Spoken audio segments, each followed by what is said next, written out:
ব্রাহ্মণবাড়িয়া ২ আসন থেকে নির্বাচিত মাননীয় সদস্য রুমিন ফারহানা। ধন্যবাদ। মাননীয় স্পিকার, আপনাকে ধন্যবাদ। মাননীয় স্পিকার, বিশ্বের বিভিন্ন দেশে নানান রকম সংস্কৃতি থাকে। নাচের সংস্কৃতি, গানের সংস্কৃতি, অভিনয়ের সংস্কৃতি, কবিতার সংস্কৃতি।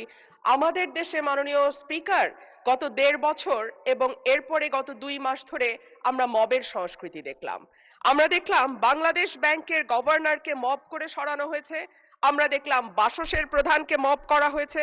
বরিশাল আদালতের প্রাঙ্গণে মব হয়েছে। সুপ্রিম কোর্ট লয়ার্স রুমে মব হয়েছে। ডেইলি স্টার, প্রথম আলো ভাঙা হয়েছে।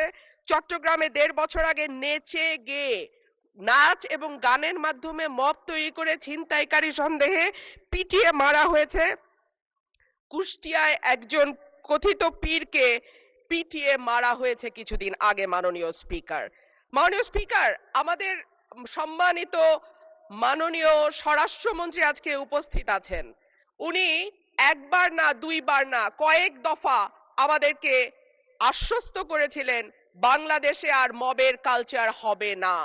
উনি আমাদেরকে আশ্বস্ত করেছিলেন বাংলাদেশে বিচারহীনতার সংস্কৃতি হবে না।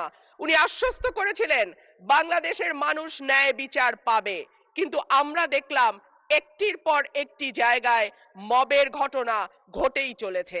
আজকে আমাদের স্বরাষ্ট্রমন্ত্রী উপস্থিত আছেন, আমি ওনার দৃষ্টি আকর্ষণ করে বলি, আজকে মাননীয় প্রধানমন্ত্রীও একই ধরনের কথা বলেছেন।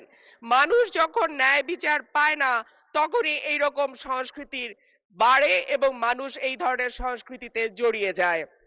মানুষের মধ্যে হতাশা আছে, মানুষের মধ্যে ক্ষোভ আছে, মানুষের মধ্যে বৈষম্য আছে এবং পড়ছে দৃষ্টান্তমূলক শাস্তির অভাব।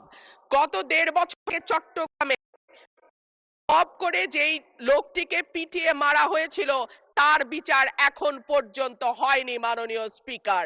এবং